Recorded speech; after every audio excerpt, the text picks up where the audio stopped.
let's go and kick off. Let's go around the room and everybody introduce themselves and just tell your name, company, and shortly what you do. Cal, can you kick off? Sure. My name is Cal Shelby. I'm the founder and CEO with Rideshare Carpool Company for college students. Great. And Lawrence? So Lawrence Chavis, founder, CEO of Everyday Contacts, a new daily disposable contact lens. And Marjan? Hi, I'm Marjan Majid. I'm a venture associate with the Houston Angel Network. We invest in industries or in technologies in industries of energy, life science, consumer goods, aerospace, and hardware and software technologies. Great. And Bruce? Yeah, I'm a private investor, and I currently run a consulting firm that consults to the pre-employment background screening industry. Great, thanks. And Eric? I'm Eric Newman, founder of Mad Genius Radio. Great. And with that, we have today pitching Cal and Lawrence, and Eric will be pitching on the next one. He's here more to review and watch, but of course he can also, he can tell us a little bit about the deal afterwards as well. So with that, let's go and kick off. Cal, can you share your screen and go ahead and give us the 5-minute version of your pitch, and then we'll have questions from Marjan and Bruce. Sounds good. Hello, everybody. Again, my name is Cal Shelby. I'm the founder of With. Thank you, Hall. With is a rideshare and carpool company exclusive for college students. We are not the parents' rideshare company of Uber and Lyft. This is an exclusive only for college students. Our tagline is "Go with those that you know," meaning that as you travel, whether it's short terms around campus or long distances, you're traveling within the community of the university, which obviously offers you a safer rideshare. Now, as we launched this two-service model to the universities, we really did not anticipate the reaction. In fact, we had over 23 universities that wanted to be part of our launch, and we chose the University of Alabama. And the reason we chose the University of Alabama because it is an iconic school, and the director of transportation there basically told us that students there were using Uber and Lyft, particularly Lyft, because of 10% off to the tune of about 40,000 rides per week. Highlighting just 3 universities: Gulf Coast, Florida Gulf Coast, Georgia Southern, and University of Massachusetts. These 3 schools actually shut down their bus system, and they really wanted us to be there. The University of Alabama actually told us that once we launch in the fall, we've already started the pilot program in the summer, by the way, but we will fully launch in the fall, that they would begin to shut down bus routes and allow our cars to travel in bus lanes. So what is our competitive advantage? Number one, the difference between us and between the other rideshare companies is we are a closed loop system, which is obviously a safer alternative. All of our drivers and all of our users, the riders, are from within the university community. They're students, faculty, or staff. We have multiple ways of vetting the users. We start out with everyone being on a .edu email address. One of the most important elements to our competitive advantage is our revenue sharing partnership that we're offering to the university organizations. In fact, we have already signed up the Student Government Association at the University of Alabama. We have signed up the 4 councils representing 66 fraternities and sororities, and also some faith-based organizations that are going to be in the process of converting all of their membership into drivers and riders for us. It's all about safety. When we talk to parents, when we talk to universities, when we talk to students, especially sororities, it was all about safety. So it became extremely obvious that there is a lot of issues that are going on our campuses today. So what we have done is, as you see, we've got multiple levels of measures that we have implemented, and we are also adding a lot more as we kind of launch the service in the fall. One of the things that we're looking to add is a 2-way dash cam, as well as for our drivers and riders after 10 p.m. Especially on the weekend, that if you're a female driver or a female rider and you want to just travel with other females, you'll be able to do that on our app. 50% of our revenue is going to go right back in the university community through either driver pay or organizational revenue stream sharing that we have. We are addressing the campus parking and congestion that is occurring at all of the universities. One of the most important milestones for us, as we have been working on this project for a long time, is obviously COVID, which has changed the business world. In that it really offered us the opportunity to go from just a carpool only into a rideshare carpool, because universities at that point really wanted to protect their students, faculty, and staff from interaction outside because of COVID. So that it really offered us the opportunity to add rideshare to the overall aspect. There are 4,400 colleges and universities in the United States. We are targeting over 1,000 universities that represent about 70% of the 20.5 million students. The addressable market that we see it for rideshare at the university level is around $9 billion, and at the carpool around $4 billion. Our business model, today students are paying anywhere from $20 to $40 for a ride just around campus. $20 to $40, which they have really priced themselves out of the student market. We are going to be launching a $5 pool ride. We believe that students, if they're traveling only 3 to 7 minutes within a 3-mile radius, they don't need to have just a special car for themselves. They would rather save that money to spend it in other places. And so $5 is a great price. On the next slide, I'll be going through the unit economics so you can see that obviously it works for us. The other thing that will differentiate us in the fall is we will be offering subscription model of $30 for 4 days and $50 for a 7-day. I think this is a predictable economic model that parents will love, and students, because they know exactly how much rides around campus is going to cost them if they go through the subscription model.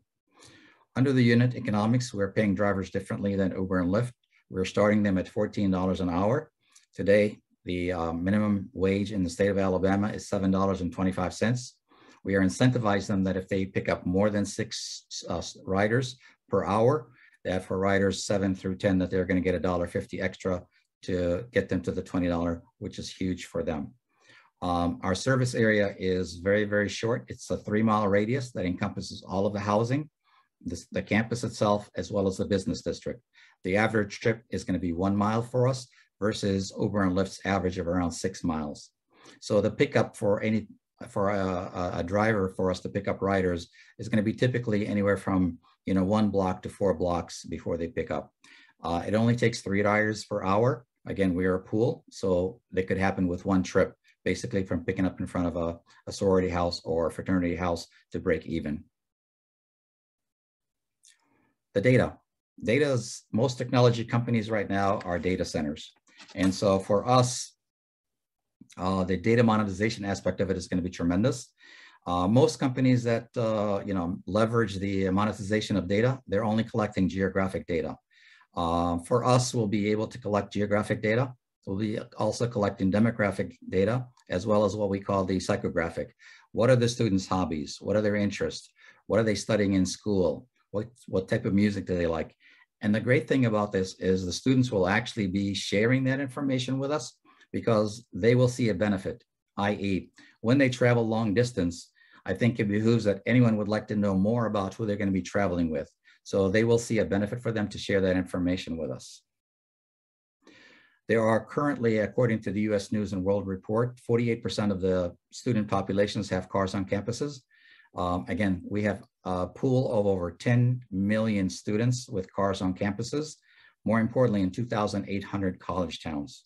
So we believe that there is also a business model for us in the future to kind of begin to look at the last mile delivery, whether it's grocery to the dorms or even working with Amazon through their Amazon Flex. We've been told also that the military, with over 2 million soldiers that travel between bases, that this could be also something that they can leverage and they can use, as well as a grocery delivery to the families that are living on bases. Today, there are 17 states that are contemplating a carpool option for companies that with over 100 employees, that they must have a carpool option for their employees. So we believe this could be a big avenue for us to make money, as well as there are 20 million cars on our highways every day. 85% of them are just the driver. Nobody likes to travel alone, especially on highways, and especially females.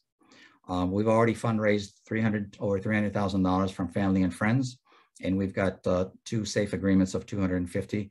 The ask is right now $2 million, either under a SAFE or convertible note. Got a great team that have been put together with over 200 years of leadership as well as startup experience to get this going. And that is my contact information. I'll be looking forward to answering any of your questions. Great. Thank you for that, Cal. We've had another investor come in, Giuseppe Liberati. Giuseppe, you want to tell us a little bit about yourself and your fund before we kick into the Q&A? Sure. Thank you for that. Anyway, so Giuseppe Liberati, I'm calling in from the Netherlands right now. So it's middle of the night, actually sunset over here right now. It's kind of like a late sunset. So I'm the head of the aerospace committee at the Houston Angel Network. So I know somebody else from our group is in this call. Very interesting what I heard from Cal, and I'm also the founder and managing director of Bridging Value. We are a company looking at the transformation of the energy matrix. And so we invest in startups in early stages to solve some of the clients' problems that come from us, they brought to us anyway. So right now we're talking about water, aerospace, water treatment, aerospace. We're looking at data. So what you just heard from Cal is actually very interesting because it's one of the projects we're looking at these days. Is very interesting, very much aligned. So thanks for the opportunity, and I'm looking forward to hearing more. Great. Thanks, Giuseppe. Marjan, as an investor, did you have any questions for Cal? Yes, I do have a couple of questions. So you mentioned that there were a couple of universities who were planning to get rid of their bus systems in favor of a carpool system like this. Can you explain more about what is the advantage of doing that? Sure. Well, I can tell you from the experience that we had at the University of Alabama, and we were there a couple of weeks ago, and the director of transportation basically told us that 90% of the buses are empty all the time. And that day it was actually drizzling. And as we walked around, we saw at least 7 buses. Only one of the buses had 4 students on it. And there was a lot of students that were walking. So for whatever reason, I can't tell you the exact reason, but I can tell you that at the University of Alabama, that actually it's because the buses are empty. So it's, no one is using them. And that's why it will be easy for us to, to kind of roll there. I mean, think of yourself, instead of walking 1 or 2 blocks to wait for a bus and wait for 15 minutes, we pick up and we drop off right in front of the dorm, in front of the house, etc. And then is there like a pool option, like Uber Pool, how multiple people can get in at one time and go to the same place? Is there a similar functionality here? Yeah, we are only pool. We don't, we're not at this point within our app right now, the way it's structured. It is 100% pool. So a student driver can pick up 1, 2, or 3 students at one time, or just pick up and drop off continuously. And that's why the pricing is low. And if we think that, again, because the trips are so short around campus, and our service area is only 3 miles, which covers basic. And as we looked at other universities, this really fits well with what we try to do. So the trips are only 3 to 7 minutes each. Whether from one end to the other end of the spectrum. We've been told, we've met with over 30 businesses over there. And one of the things that they told us was that at the end of the night, at the end of their shifts, they have a major problem with their students being able to get their cars because the business district really have minimum parking. And so they have to park a mile and a half away. And so we're working with the business district to provide services to them to take them to their cars, either from or to their cars at the end of the shifts. Okay, and then one last question for now, and then I'll let others ask. Is there a concern with universities of selling fewer car permits, like parking passes? I'm not sure. I'm not sure the understanding of what the question means. If there's more carpooling capabilities on campus and they sell fewer parking passes, is that a concern for universities? It's not. I mean, right now, most universities have issues with parking, especially around campus itself. Right now, I can tell you the exact number of the students that have cars on campuses at the University of Alabama is like 16,500. So having everybody drive into the campus creates a mess for them. So having a service like ours as a rideshare around campus actually alleviates that problem for them. Game day is another thing, you know, it's a major issue, especially when you talk about the University of Alabama, 100,000 people attending that. We've met with the police department, and they're going to allow our cars to kind of travel and pick up and drop off close to the rideshare aspect. So we'll be like Uber and Lyft, picking up and dropping off. But yeah, I don't think that the universities are looking at the revenue part of it. One thing I think that, you know, I didn't kind of expand on, which is the sponsorship aspect. At the University of Alabama, they currently, within the tuition, charge $2,600 per student for what they call transportation cost. We will leverage our relationship with the organizations, the student government, and the fraternities and sororities, as well as others, to push the administration to set aside, you know, that's $1,300 a semester. If they can give us, let's say, $300 per student per semester, we would drop 60 rides for each of the students. So this would be a safe ride program for them to use at any time that they want, in a safe, you know, aspect. So this would be huge for us at the University of Alabama. That would be a check of $12 million at the beginning of every semester. And that's just one university out of 1,000 universities. Okay, great. Thank you. Bruce, did you have a question? I have 2 questions, or maybe one. If your service is working there, is Uber and Lyft excluded from? No, they're not. They're not excluded, but their pricing methodologies is excluded, as well as, again, we've heard so much about the safety element of it. When you put a side-by-side of Uber and Lyft, you know, 100% of the students and organizations choose us because they know they're getting in a car with a fellow student or a staff member. And how do you work, you know, the surge? I mean, everybody's getting out of class at you know, the same time, and they all want to jump in the car and go back to the dorm or whatever. How does that work? Yeah, thank you for that question. Actually, when we sat down with the Student Government Association, as well as the, you know, student leaders, the 4 councils, what they told us is that students really don't need the service like when they get out of school or coming to school. What they need us for is between 3 p.m. till 2 a.m. or 3 a.m.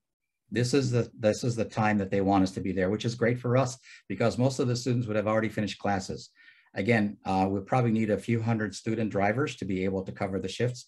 And again, we control the supply, unlike Uber and Lyft, where they allow everybody just to turn on their app. We actually control how many drivers we need per hour based on the data.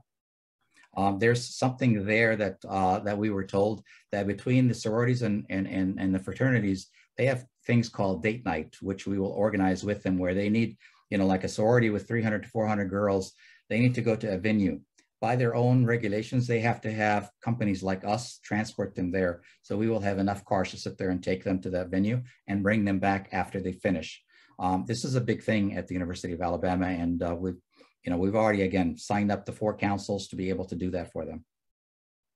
Well, this sounds like, I mean, your app runs things, but there's still a lot of people standing behind this to make the whole function work. Is that correct? You know, I mean, it's the same process, business process at Uber or Lyft. We've just made some changes to it in the sense of a closed loop, as well as, you know, we control the supply basically to the demand. I guess I'm leading toward when you go to a new campus to introduce a service, what kind of administrative overhead is there? I think, Bruce, what is great for us is this relationship that we're building with these organizations. We can leverage that as we go to, let's say, University of Georgia. We can have the 4 councils reach to their counterparts and let them know that we've made $10,000, $15,000 from our relationship with, and that way we can already begin to market and have a waiting list of drivers and riders even before we spend $1 of marketing. So for scaling this, the partnership with organizations is really, really huge for us. Okay. Great, thanks.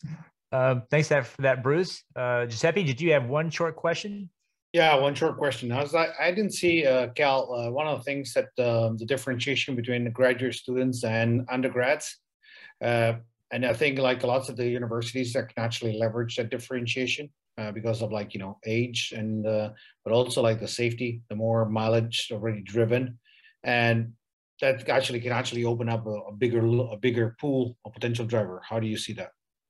No, you're absolutely right. I mean, we've already met with the president of the Graduate Student Association, and so they're part of the makeup for us as well. They will probably make up a good percentage of our drivers because they're more mature. They have, even though we can hire people at 20 years of age, this is through our insurance, especially working at night, etc. And we've also been told at the University of Alabama that the staff, the vast majority of them kind of need some secondary jobs. And this is very, very good for them. So we're leveraging that aspect of it.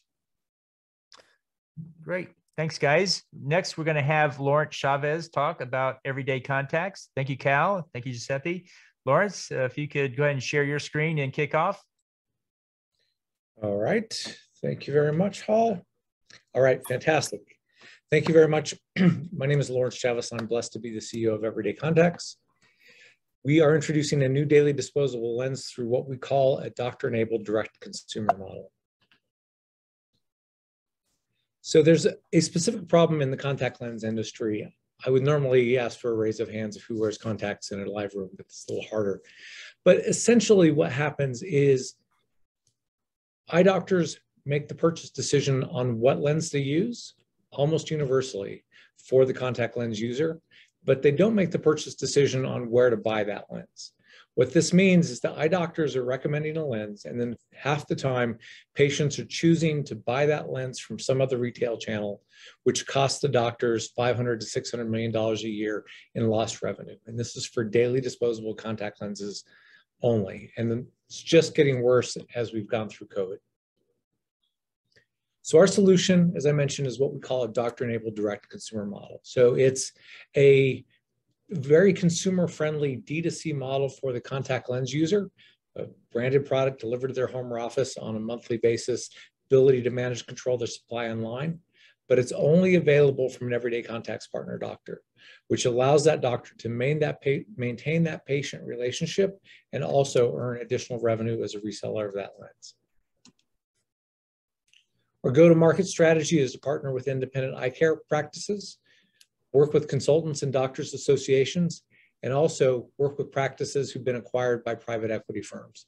What I mean by this is in eye care and optometry, in the past 5 years, there have been well in excess of 1,500 practices that have been acquired by private equity. These practices have a clear strategy to make higher value patients out of each one of their patients. And so we do this by turning a patient who comes in for an eye exam who doesn't buy product into a patient that's worth 2x the value to that eye care practice. In addition, the contact lens market is huge. For daily disposables in the United States alone, it's in excess of $1.8 billion. As I mentioned, we have a unique business model. We have a online platform that works with the practice and works with the consumer. So we're always tying the doctor and the patient together. And as I mentioned, this is a subscription model that goes to the patient on a monthly basis. So they have that D2C experience that most patients want, which is part of the reason eye care contact lens users walk from their doctor, is they don't want to buy an annual supply. They're looking for an ability to buy their supply as they move along. We have a very strong team. Very proud of the team that we have. Just call out a couple of folks here. Jim Day is our Chief Revenue Officer. He spent 20 years with Hoya, has a lot of connections and was in charge of Hoya's partnership strategy, which is one of the key ways we're going to acquire new doctors. Michael Herrick is our CTO and has developed our IT platform.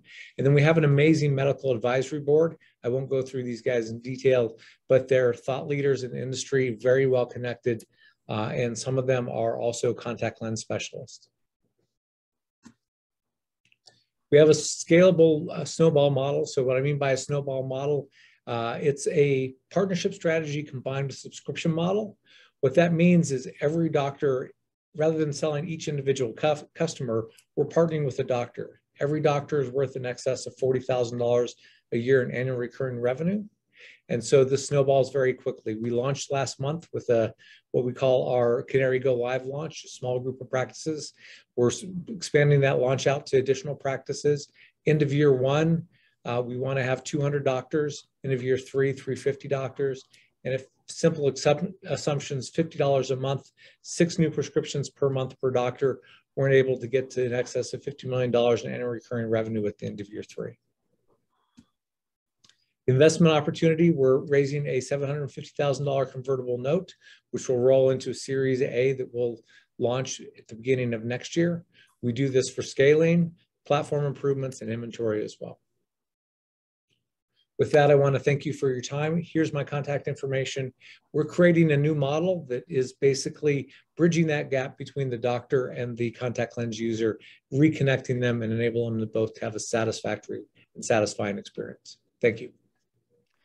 Thanks, Lawrence. Let's open it up for questions. Bruce, do you have any questions to kick off? Yeah, my first question was trying to understand the process exactly. So I'm a patient, I go to the doctor, I decided to go with contact lenses. He generates or she generates a prescription. Do they provide my initial set of lenses at the time I'm at the doctor, or does the first set come through the mail from you? So the way a normal contact lens experience, great question, because this works, we work within that flow.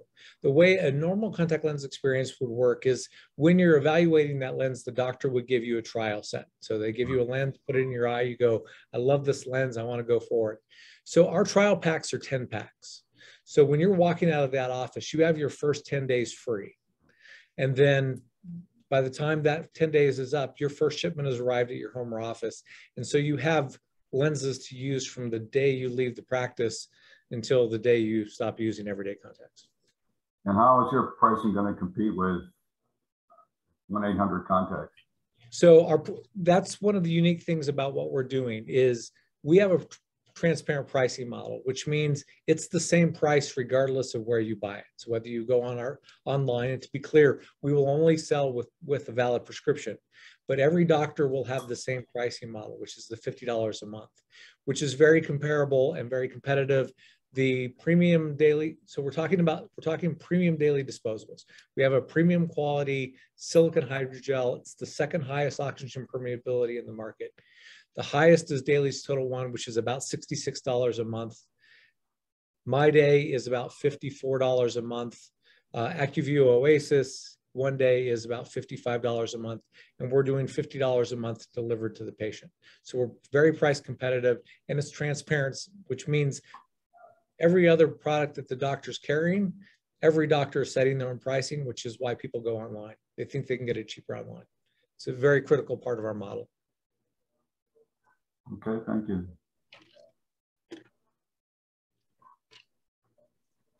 Giuseppe, which questions did you have? Yeah, it's actually very interesting looking at this. Is this a similar model? Are you trying to somehow walk the same path of the model that the Dollar Shave Club did for the shaving, for the shaving system, a company that really started with very simple solution and then went actually to become like a unicorn fairly quickly? Yes, well, in some respects we are. So we're utilizing many of the same consumer benefits, a monthly subscription, the ability to manage and control your supply, delivered to your home or office.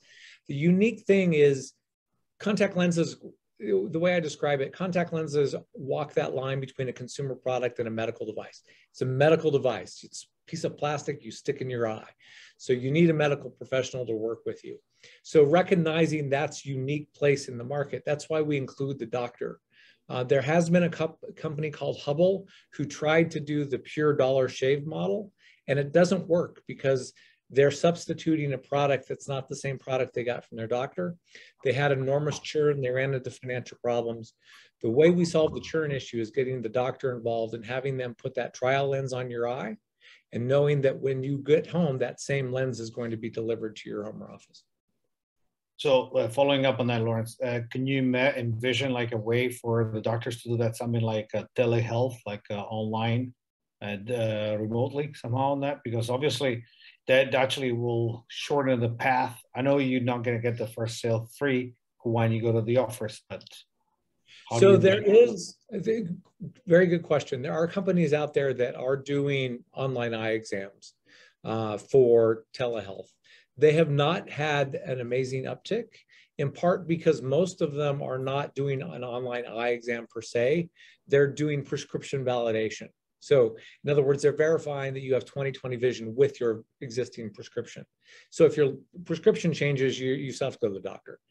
So that is going to change. We will adapt with that. One of the things that, as you talk about the telehealth, there are a number of other products that we can flow through this model that will help the doctor as well. Nutraceuticals is one of those key things. We're focused on contact lens, but our platform and model supports nutraceuticals and other consumables that the doctor would be able to prescribe. So there's other revenue channels that can come through our model. Thanks. Great. And Marjan, what questions did you have? I have one question. So in this model, so previously whenever a doctor prescribes contact lenses, the patient goes and buys them from some other place.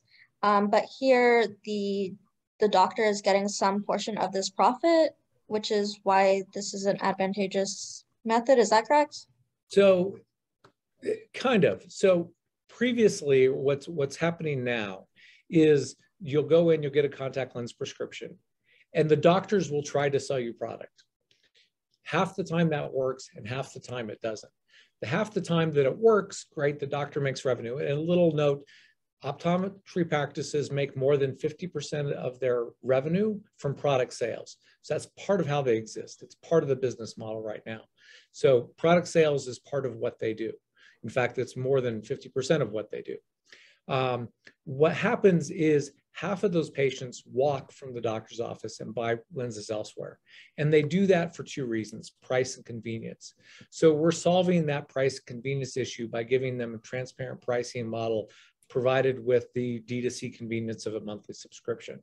So we're solving that other half of the problem for the doctors, allowing them to maintain that relationship. And for the consumer, they're getting a great product at a great price.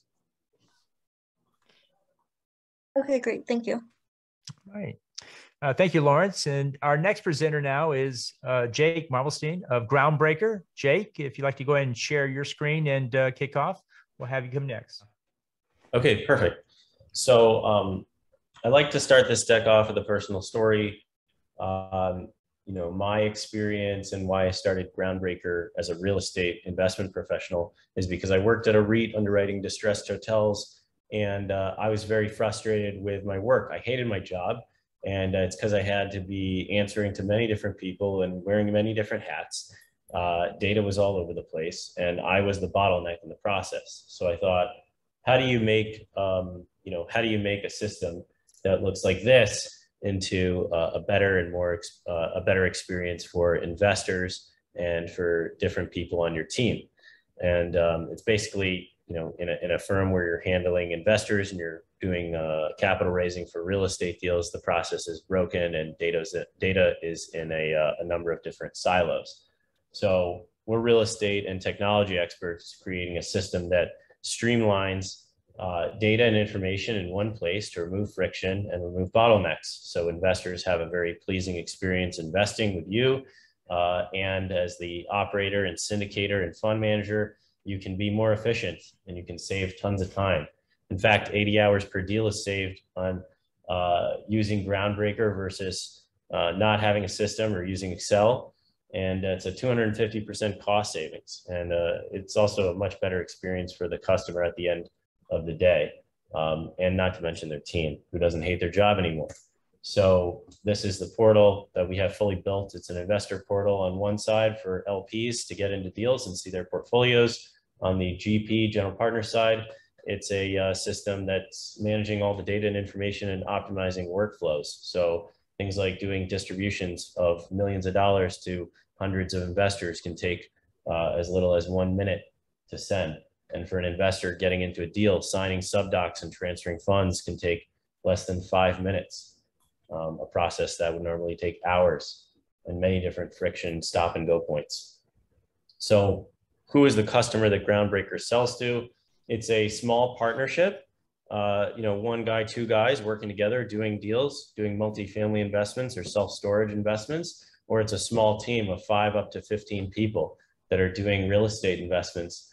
And what Groundbreaker is giving them is the structure. It's giving them the capacity through our team. It's giving them expertise through our professional network, and it's giving the efficiency through our software to be able to remain a small team and yet take down big deals and continue to provide a great service to their investors. So at its foundation, Groundbreaker is a software company that provides these tools that provide efficiency and structure. But as it grows, it's a professional services firm. It's also a capital network, because we're connecting people that are doing deals with other people that are doing deals, with capital that's looking for deals, with services that's providing value to our customers so that they can remain lean and be able to plug holes in expert services that they need along the way to grow their business. And it's a huge market, and every year that we move forward, the market's getting bigger because we're layering on more services to meet our customers' need to provide a full solution. So in 2022, we're doing the basic tools for these customers at $5,000 a year. As we grow into 2023, we're selling more mainstream staff augmentation services. Take a person out of Groundbreaker's team, bring them onto your team to be able to manage your investors. Add in capital services. We're talking finding debt, finding equity for your deals, taking a piece of the transaction for doing that, and 2025 investor networks, which adds the capital network component of being able to share your deal and have other people on the Groundbreaker ecosystem fund the deal.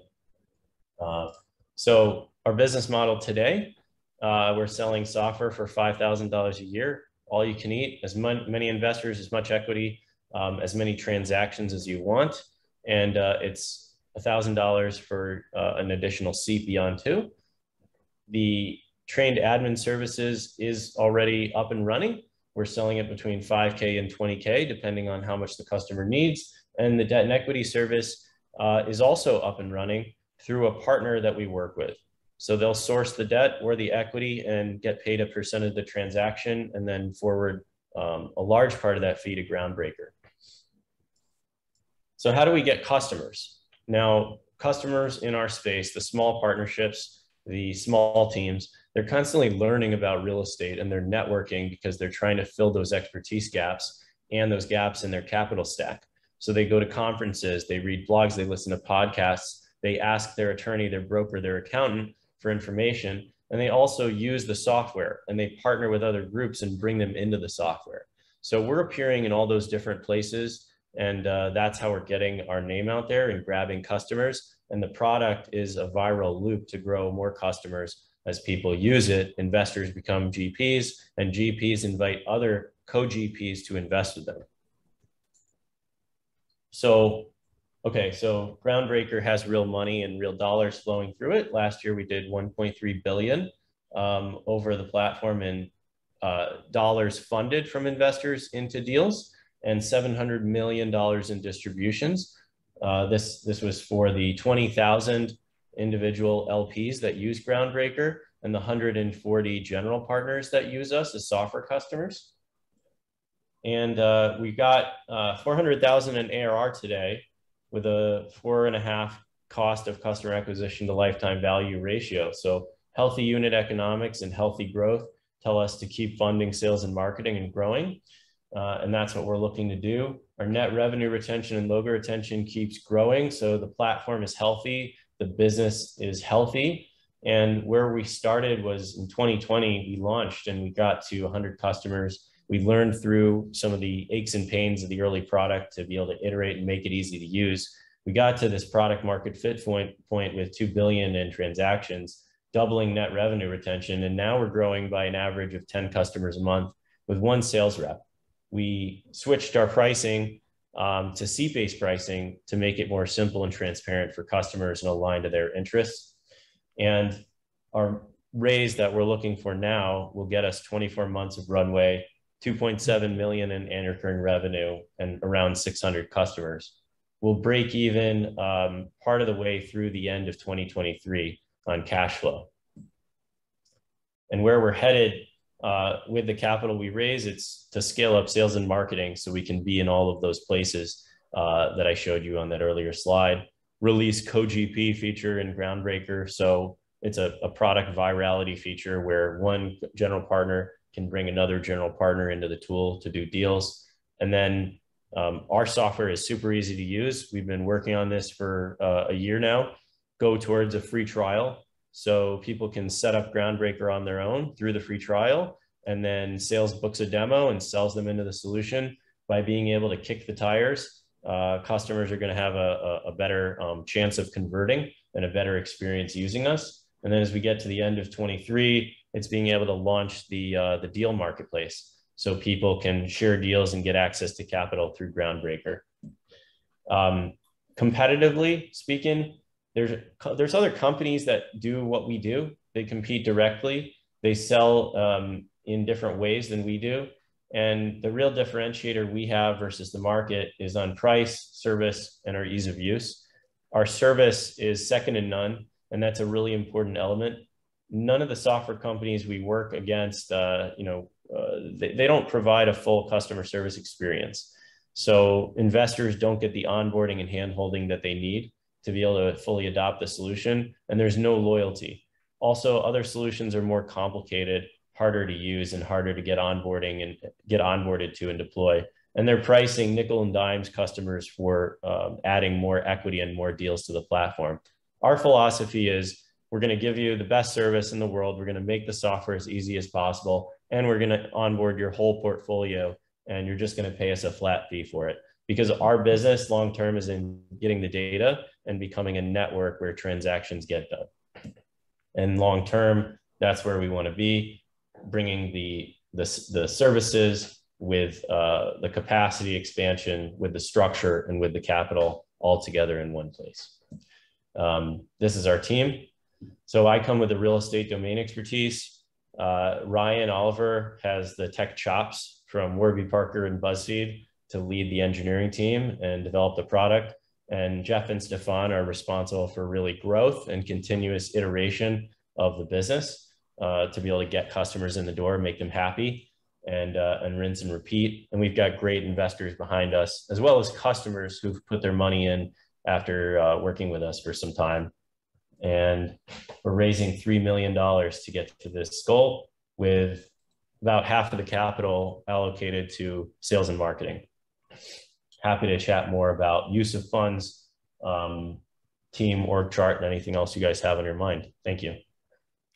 Great. Thanks, Jake. Giuseppe, what questions did you have? Well, first of all, great presentation. It's very simple to understand and follow you. So right now, if I'm a small team of investors in real estate, I am your typical client. Let's put it this way, like 2 to 5 people, and I'm reaching out to investors. Do I set the minimum that people are investing, or do you give guidance and stuff like that?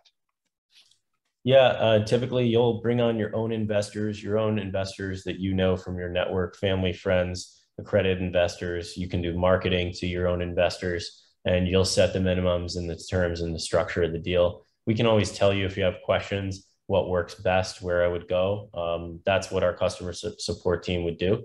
But ultimately you can determine that in the tool. Thank you for that. Mm-hmm. And Marjan, what questions did you have? Can you expand more on what your sales and marketing strategy is? Yeah, so going back to this slide. So a lot of customers that are in our market space are really learning about real estate. So they're listening to podcasts, they're reading blogs, they're on LinkedIn and Facebook, they're in masterminds and coaching programs. So, and they're also working with a bunch of the service providers and working with other real estate deal sponsors to team up to do deals. So our marketing strategy is really about getting Groundbreaker into those different ecosystems through content, and leveraging that content to bring brand awareness to Groundbreaker, bring people back to our website, and then engage people with our brand through conferences and events, through outbound marketing, either direct or email marketing, and to also use affiliates and referral partners who are singing our praises and recommending Groundbreaker to the people within their network. And then people end up landing on our website, going through a demo, getting a qualification call from sales, getting a demo, and then getting a proposal to go to close. Does that answer your question? Yes, thank you. Mm-hmm. Bruce, any questions from your side? This is not my area of expertise at all, but a big question that comes up is, yeah, you've got a lot of money flowing in and out of here. What kind of risks does Groundbreaker have in regard to the whole process? Well, we don't have any fiduciary responsibility. We're not a custodian of the funds. We have a banking partner that transfers the money from the destination, from the original bank account to the destination. Nothing ever passes through us. Every customer comes to us with their own deals that they put through whatever necessary SEC filings that need to take place to remain compliant. And I think the only risks, we have as a business are to keep the data secure and have, insurance policies for cybercrime, because we do handle personal identifiable information. So that's really important, but we're never going to be ever on the hook for somebody that was, defrauded out of an investment of some kind like that. It's really based on our only risk is the data. Okay. And where are you located? Chicago. Thank you. Jake, can I ask you another question following up on the answer you just gave to Bruce? Yeah. Like, can you first of all, can you comment a little bit about this partner, this banking partner that you have behind you, and do you foresee them becoming potential acquirers of the platform as an exit strategy, or they could become, a competitor of yours, and basically developing a similar, learning from you and developing a similar solution? So their name is Dwolla. They're in just being able to transfer fund space. I don't think they're interested in ever competing with a workflow management software like Groundbreaker. Their space is becoming commoditized with more payment tools coming on the market. So I'm not concerned at all. And I don't see them as a potential acquirer, but if you guys are interested in acquisition potential, I can certainly talk about that. There's a number of private equity firms and strategic investors that we have relationships with that we'd line up as acquirers in the next 5 or 7 years after we get the company to 5 million plus in ARR.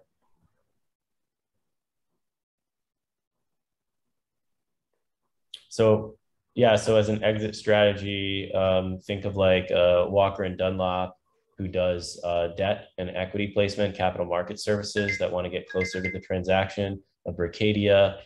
You also have private equity firms that do technology roll-ups like Lightbox and Constellation Software, as well as Susquehanna, who bought BuildOut and other real estate tech firms that would be good acquirers of Groundbreaker. Thanks. Mm-hmm. Great. Well, guys, I think that takes us to the end of our session today. I want to thank everybody for joining us. We'll follow up afterwards for follow-up discussions on these as well. I want to thank our presenters, Cal, Lawrence, and Jake, and I want to thank our investors, Bruce, Marjan, and Giuseppe. Appreciate you guys sharing your information with us today. We'll follow up and we'll get back in touch with you guys for next steps, and hope to see you guys next time. With that, we'll go ahead and close it out. Were there any final questions from anybody? Yeah, I just want to remark, Hall, if I say, feel free, guys, to apply to the Houston Angel Network. Yeah, I think all the 3 companies actually could be very interesting for our network. They will not follow into my committee. They will be through consumers products and tech, mostly in health, life science. But we'll be glad to eventually see you pitch to our network potentially. Great, thank you for that. Appreciate it. Thanks, Lawrence, anything else? No, thank you. Thank you for having us. Thank you very much. All right, guys. Thanks for that. With that, we'll go and close it out and see you guys next time. Have a good one.